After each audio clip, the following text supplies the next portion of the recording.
A paz, boa tarde, eu me chamo Pastor Ifran, da Igreja Bola de Neve, e é um prazer muito grande poder entrar na sua casa nesse dia. E eu começo te perguntando justamente com o meu cumprimento. Como é que anda a tua vida em relacionada à paz? Esse é um cumprimento tão comum entre os cristãos, mas é algo que é tão difícil de ser conquistado. Da Europa ao Oriente Médio, a gente vê o homem tentando construir uma paz baseada em leis humanas, em argumentos humanos e que é tão frágil. Guerras estourando no continente africano, mas o principal é a paz no teu lar e na tua casa. Quanto tempo que você não desfruta de uma tranquilidade de espírito? Porque a paz humana, ela está baseada em ter e ser, sempre relacionado a essas duas coisas. Mas, infelizmente, às vezes você tem comida, às vezes você está com as contas pagas, está tudo aparentemente bem, mas você não sente paz. Quando você começa a sondar o coração das pessoas, você descobre que tem gente que morre de medo a hora que está dando o horário de ir para casa. Sabe por quê? Porque na casa não tem paz. O marido não traz paz à esposa. O filho tem temor de quando acaba o horário da escola, porque ele sabe que na casa ele não vai encontrar paz. É uma família conturbada e desestruturada, conflitante em todo momento. Mas eu quero te dizer que nesse dia Deus tem um remédio para você e eu quero compartilhar um texto que está lá no Evangelho de João, capítulo 14, verso 27, que diz assim: Jesus caminhando por Jerusalém, nas instruções finais ali para seus discípulos, ele vendo a Roma dominando ali a Judéia, e ele entendeu que aquela paz que aquele povo transferia sobre Israel era falsa. Então ele disse assim: deixo-lhes a paz, a minha paz lhes dou, não a dou como o mundo a dá. Não se turbe os seus corações, nem tenham medo. Por que Jesus disse que a paz que ele daria não era igual à do mundo? Porque, como eu falei, a paz do mundo está baseada em ser e ter. Se você tem dinheiro, você se sente seguro. Se você ocupa um cargo importante, de repente eu não sei qual a tua circunstância, isso te traz uma certa segurança, mas é fálica e enganosa. Porque a paz de Cristo não depende de ter ou de ser, mas sim de estar. E estar aonde? Estar na rocha, que é Cristo Jesus. Quando eu edifico a minha casa na rocha, quando eu ouço a palavra, eu observo e eu vivo ela plenamente, eu sou semelhante a um homem que edificou sua casa sobre a rocha. E o que Jesus falou sobre esse homem que edificou a casa sobre a rocha? Ele disse que veio o vento, veio a tempestade, as águas se elevaram sobre aquela edificação, mas ela permaneceu. Olha, querido, o peso dessa palavra sobre o teu coração. Você tem dimensão do que Cristo estava dizendo? Que a paz, que excede todo o entendimento, como a gente lê lá em Filipenses 4:7, e a paz de Deus, que excede todo o entendimento, guardará os seus corações e as suas mentes em Cristo Jesus. Por que ela excede todo o entendimento? Porque ela não está baseada em nada. Se eu tenho dinheiro, se eu não tenho dinheiro, eu estou em paz. Porque eu tenho Jesus que é um bem maior. É algo muito maior do que a superfície humana pode projetar, do que ter carro na garagem, do que ter dinheiro. Quantas famílias infelizes você tem contemplado que tem casa, tem carro, contas pagas? Deixa eu trazer uma informação para você. Um dos países da Europa, como Suécia, aquele lugar que é um lugar que tem um índice de riqueza muito grande por cidadão, é um dos países que mais tem um índice de suicídio. Você sabia que lá as pessoas se matam constantemente porque elas têm casa, elas têm carro, mas elas não têm amor, elas não têm paz nas suas vidas. E eles entendem que essas estruturas não trazem segurança para o coração humano. Pelo contrário, só gera o desespero. E quando você vai ver, querido, essas pessoas têm tirado a sua vida, porque elas não entenderam que um significado maior está em Cristo Jesus. Tem pessoas que precisam se drogar, assim como eu.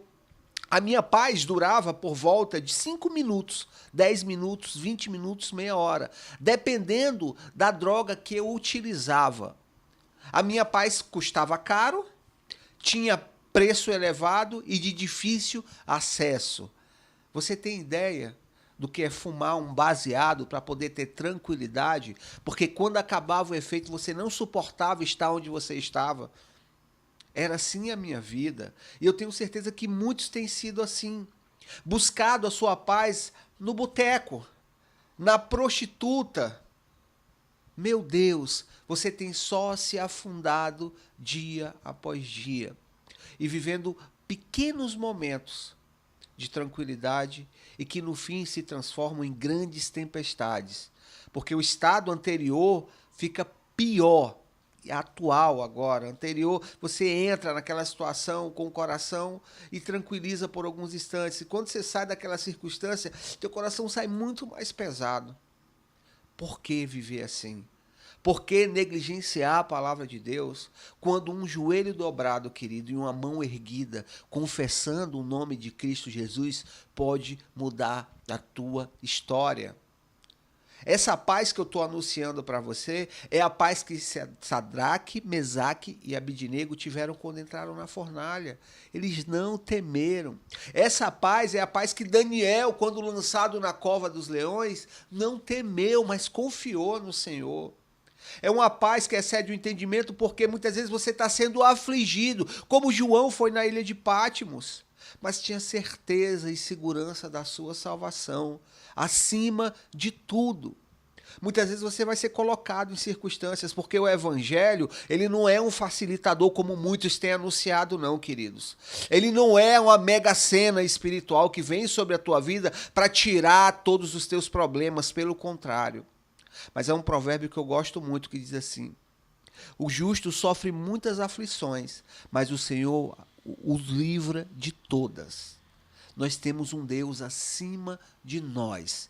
E quando Ele entra na minha vida, na tua vida, Ele vem com provisão e Ele vem com socorro, liberando paz, tranquilidade. Porque nos momentos de fúria, nos momentos de desespero, é que os homens tomam as piores atitudes.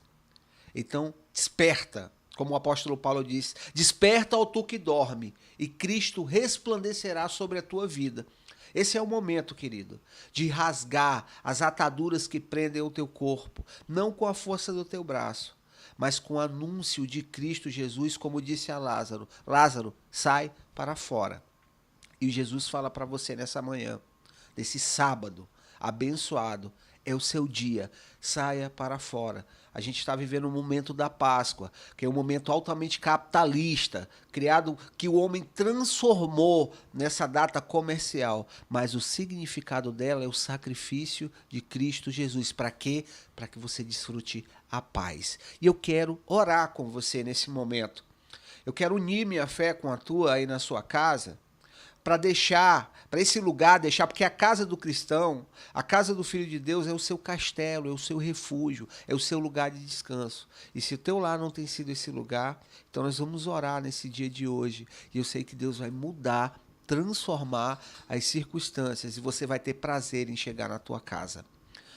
Põe tua mão no coração, eleve o teu pensamento ao Deus Altíssimo. Pai, nesse momento, Senhor, eu uno a minha fé com esse homem, essa mulher, esse jovem, esse velho, para proclamar a paz de Cristo Jesus sobre a vida deles, Deus. Senhor, quantos momentos de tribulação, de guerra e de aflição muitas vezes essa família tem vivido, esse homem e essa mulher. O desespero tem acometido o coração dele, Pai. A ira, Deus amado, quantas vezes esse homem talvez tenha parado essa mulher e pensado em tomar uma atitude, Deus amado, que ia marcar toda a sua vida, mas pela misericórdia da tua mão ele não tomou. E eu acredito, Deus, que esse seja o tempo e o momento da tua provisão sobre a vida deles. Pai, um dia estava Moisés no Egito, e o Senhor ordenou que o sangue de um cordeiro imolado fosse passado no umbral daquelas casas, sobre a testeira da porta. E eu sei, Deus, que agora esse cordeiro é o cordeiro que João Batista anunciava, eis o cordeiro de Deus que tira o pecado do mundo. Que esse sangue desse cordeiro imaculado, puro, esteja sendo derramado na vida desse homem, dessa mulher, Pai, nessa hora, em nome de Jesus, Deus. E que a paz que excede todo entendimento invada o coração dele e dela, Pai, mudando a sua sorte para a honra e glória do teu nome, Senhor. Eu te louvo e te agradeço. Muito obrigado e fique na graça do Senhor. Amém.